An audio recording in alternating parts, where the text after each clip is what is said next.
Nebraska has received its first shipment of the new coronavirus vaccine. KNEB.TV News starts right now. From your trusted source for news in western Nebraska and eastern Wyoming, this is KNEB.TV News.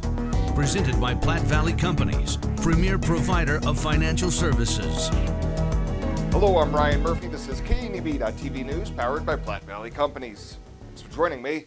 In our top story, Nebraska has received its first shipment of the new coronavirus vaccine and expects to get more than 100,000 doses this month to treat frontline healthcare workers. Dr. Gering, Nebraska's chief medical officer, says the initial shipments had arrived at 2 hospitals as of mid-morning Monday. State officials expect to get all 15,600 of the first week's doses in the coming 48 hours. We received notice at the beginning of all this in December that Nebraska would receive right around 104,000 doses of vaccine for the month. That's combined Pfizer and Moderna product, and that is still being told what we'll get by the end of the month. Nebraska's distribution plan calls for the first vaccine doses to go to frontline healthcare workers and other key professions, including meatpacking workers and teachers. Governor Pete Ricketts says the general public likely won't be eligible until April to receive the vaccine. Well, Unified Command says the number of new COVID-19 cases continues to decline after surging through October and into early November. During Monday afternoon's update, Unified Command announcing 161 new cases and 2 new COVID-related deaths since their Thursday afternoon briefing. The new cases include 54 in Scottsbluff County, 28 in Kimball County, 23 in Sheridan County, 20 in Box Butte County, 16 in Cheyenne County, 10 in Dawes County, 5 in Dual, 3 in Morrill County, and 2 new cases in Banner County. PPHD Director Kim Engel says the risk dial remains steady, sitting right on the border of the orange and red. But we're still right on the red, between orange and red, which would still be severe. And if you go to the county level, we do have a couple counties that are in the orange. Sioux County and Morrill County are both a bit below 3, with the other counties in the red. And when you look at communities, most are in the red with the exception of Harrison, Bayard, and Gordon. Through Monday evening, there were 1,358 active cases, 47 active hospitalizations, and 97 COVID-related deaths. Well, coming up after the break, some early morning flurries today across the Panhandle. Bill Boyer's in with your Tuesday evening forecast right after this on KNEB.TV News. At Platte Valley Bank, we realize the way people want to bank in the future may be different than it has been. As comfort levels and desires vary by person, banking may be different for some, yet not for others. We offer the best of both worlds, a traditional banking experience with our friendly tellers and an online or mobile banking option with features that you can personalize and utilize anytime, anywhere you go. So you can bank how you want, when you want, and from where you want to. Platte Valley Bank. New season and new fashion is in at Compliments for you and your home. Check out what's new from Tribal and Charlie B. From light layers for warm days and cool nights to reversibles that are a must-have for the season. Compliments has the style for you. With great looks come great deals. Compliments always has weekly deals to bring more style into your life. Get ahead of the trends and get the new shapes, shades, and colors this season at Compliments for you and your home. 1708 Broadway, downtown Scottsbluff.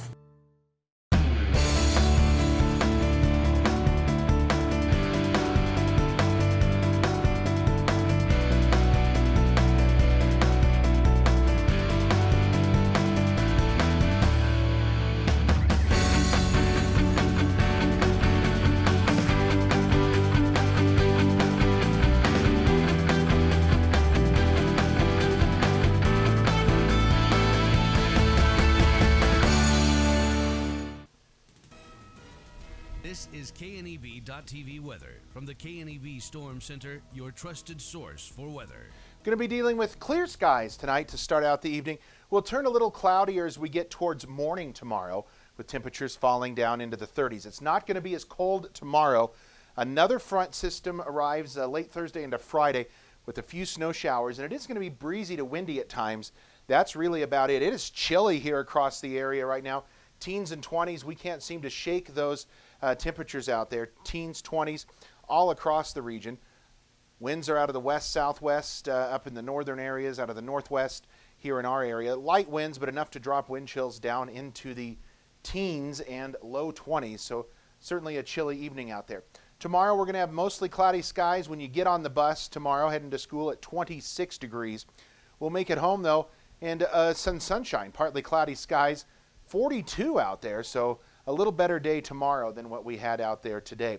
So tonight we have a few clouds across the region. That's it, mainly clear skies, and it's going to be quiet. Lows are going to drop off into the teens and 20s, about where we're at now. They're not going to fall a whole lot and may actually rise as we get towards sunrise tomorrow. Now, as we start the day tomorrow, we're going to have partly to mostly cloudy skies early. Those clouds dissipate, they move on out, and we're going to have a partly cloudy to mainly sunny afternoon, but it is going to be breezy, so temper your expectations with these warmer temps tomorrow. The winds are going to knock that down, and it's not going to feel quite as warm, but enough to melt some of the snow out there. We've got 30s in the snow-packed areas, 40s, and then even some low 50s up around Chadron, milder conditions there. Nothing coming in the precip or snow department over the next 36 hours. Everything here remaining dry. Let's take a look at that forecast then. For tonight, we are going to be a few clouds, 18 for a low. Winds at 10 to 20. Now tomorrow, breezy conditions out there, 15 to 25 mile an hour winds. So even though we're going to get into the low 40s, probably going to feel more like in the 20s with those winds howling out there at times. Winds will slacken off a bit Thursday for a brief one-day reprieve. Friday, we pick up the breezes again late Thursday into Friday. Some snow showers look like they'll be in the area. Pretty light snow shower activity. 40s on Saturday. We warm up Sunday. It's going to be windy, though, but into the mid-50s. We hold in the 50s Monday, Tuesday of next week. Of course, Monday, the first day of winter coming our way.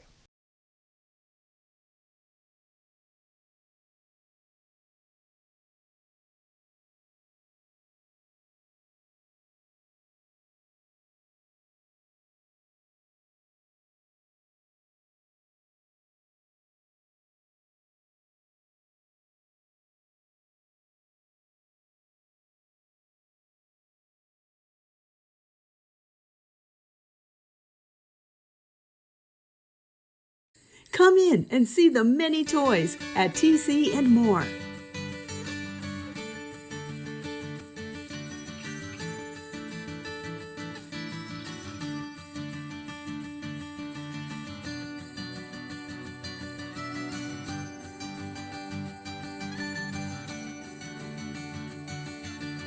Toys for every age can be found at TC and More, 1621 Broadway, Scottsbluff. At 21st Century Equipment, we're proud to introduce the new Build Your Own tool. Build the John Deere you've been wanting and see how affordable it really is. Visit 21stcenturyequipment.net to build your own compact utility tractor, mower, or gator. It's easy to add implements, attachments, and view financing options. Build the exact tractor for your needs at a price you can afford, all from the comfort and safety of home, with the new Build Your Own tool at 21stcenturyequipment.net. Welcome back. Nebraska's 5 representatives for the Electoral College have completed their task of casting ballots for president and vice president, with 4 going to President Donald Trump and Vice President Mike Pence, and a single vote to former Vice Presidents Joe Biden and Kamala Harris. As 6 sets of originals were signed by all of those involved, Secretary of State Bob Evnen took a moment to thank the hard work of election officials in his office, every county, and the volunteers across the state. Who worked so diligently and who are so dedicated and committed to conducting this election this year under very difficult circumstances of a pandemic and under the other aspects of balloting this year, of which we're all aware. 2 sets of the official documents are headed to each of the National Archives and the Nebraska Secretary of State's office, and 1 each for the President of the U.S. Senate and Chief Judge of the District Court of Nebraska. Well, a Scottsbluff man charged with the felony forgery of winning skill game payout tickets this fall is now facing 2 additional financial felonies for incidences earlier this year. New charges of felony forgery and identity theft, both in aggregate amounts of more than $5,000, have been filed against 37-year-old Jeffrey Lujan. An arrest affidavit describes 6 skill game tickets on the account of a Gering convenience store, And an investigation of bogus skill game ticket payouts at a Scottsbluff convenience store from late September to mid-October ended with a felony forgery charge filed against Lujan last month. And a 56-year-old Sarpy County man has been sentenced to 165 to 220 years in prison after a judge ruled that he was a habitual criminal. Stephen Pryor was sentenced on Monday for first-degree sexual assault and 8 other felonies, including burglary, robbery, and use of a firearm to commit a felony. He has been jailed in Sarpy County since his arrest in October of 2017. Sarpy County authorities arrested Pryor after an October 2017 break-in at a home where he tied up and sexually assaulted a woman before taking money at gunpoint. Pryor had previously served about 8 years in state prison in the 1980s and 1990s for burglary and robbery. Well, straight ahead, Chabella Guzman in with a check-in on Ag News. She'll have that right after this on KNEB.TV News.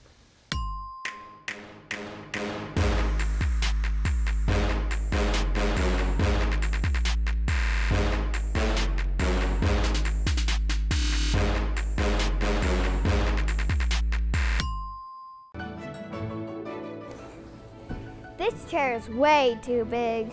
It's perfect for us. This one's tiny. That's 'cause it's mine. Hey, this chair is just right. This bed is way too hard. It's perfect for me. This bed is way too soft. Just what I needed. This bed is just right. So come on over to Lee's Heads. Home buying is filled with decisions. Neighborhood, floor plan, fenced yard. Make one choice that's easy. Start with FNBO first. We'll guide you home. Home buying is filled with decisions. Square feet, fixer-upper, room to grow. Make one choice that's easy. Start with FNBO first. We'll guide you home.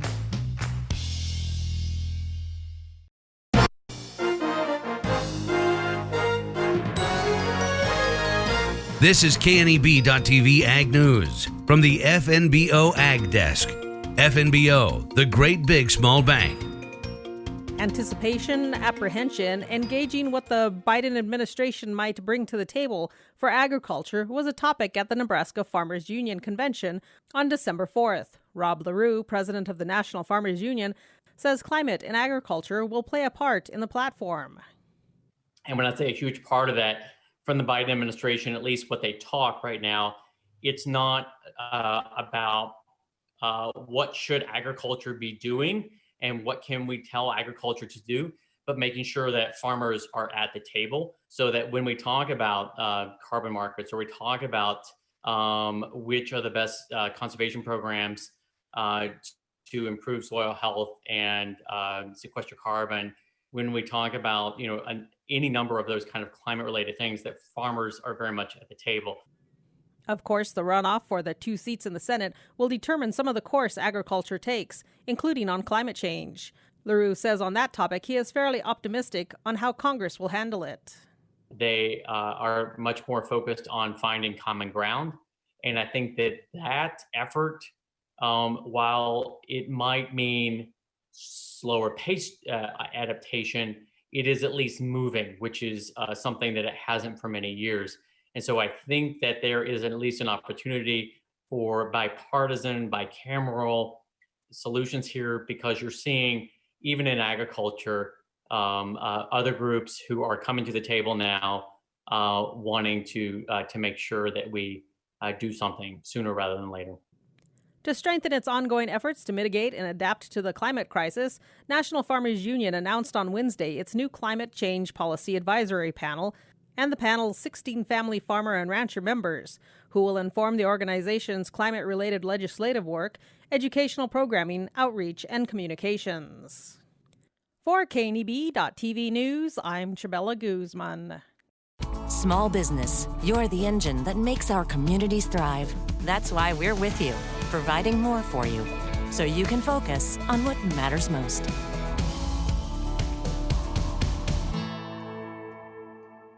Small business, you're the engine that makes our communities thrive.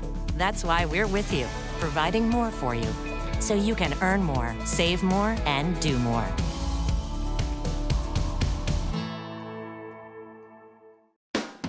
The Verizon family is full of frowns because they're spending too much for their unlimited data and phones, while the VIAERO family is all smiles because they're getting 4 lines of unlimited data with 2 free Apple iPhone SE for mom and dad and 2 free LG K31 smartphones for the kids, all for just $100 a month. They're saving so much, they're able to get Fido. Find out how you can too at VIAERO.com or your nearest VIAERO store. VIAERO Wireless, keeping you connected. When it comes to helping local folks with the loans and financial advice they need, we don't horse around. Our only goal is to help you and your family achieve your financial goals with the right loans and savings products. So if you want to bank with people that care about you and your financial needs, stop by or give us a call. First State Bank. We're big on you. Member FDIC. Online at fsbcentral.com. Well, let's take a look what's happening on today's community calendar.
That's a look at today's community calendar, brought to you by First State Bank, honoring those who give back. Nominate your community champion at fsbcentral.com. Western CPAP Supply has earned an impeccable professional reputation within the Wyoming and Western Nebraska region. Helping you get a good night's sleep is our passion. Our professional team understands sleep disorders from a personal and professional level, because we have sleep disorders too. We use CPAP every night, and sometimes it just helps to work with people who share common ground. Our accredited CPAP supply company is approved by Medicare and Medicaid and is in network with most major insurance companies in the region. Western CPAP Supply. We're here to help. At Platte Valley Investment Center, we believe in personalized planning for your financial goals. As your retirement income partners, our concern for your success combined with resources from Raymond James can help you make confident decisions for your financial future. Our team of financial advisors will help you make your money work just as hard as you did to earn it. After all, our goal is to help you reach your financial goals. Call me, Jody Rosiska, or Kevin Fig, Financial Advisors, to set up your free, no-obligation pre-retirement review. And finally tonight, the Gering City Council honored retiring City Administrator Lane Danielzuk during their final meeting of the year. Following the regular meeting, swearing in of re-elected council members, and approval of board and committee assignments, Mayor Tony Kaufman took the podium during public comments to surprise Danielzuk. Kaufman said with the city administrator able to cancel agenda items, the council and city staff needed to make sure they had the opportunity to properly thank Danielzuk for his 13 years of service. He's had a very distinguished career, and we were blessed to have him sunset that career here in Gering. There's been a lot of challenges over the years, but he's held that and held them with stride and met everything with head on. And we're going to miss his leadership and his really dedication, and he brings a huge skill set to the job that takes years and a career to achieve, and we're going to miss you. We hope you stop in from time to time, but please come forward and accept this token of appreciation for those 13 years. There will be no retirement party for Danielzuk, but people can send cards of well wishes to P.O. Box 687 in Gering prior to the December 31st retirement.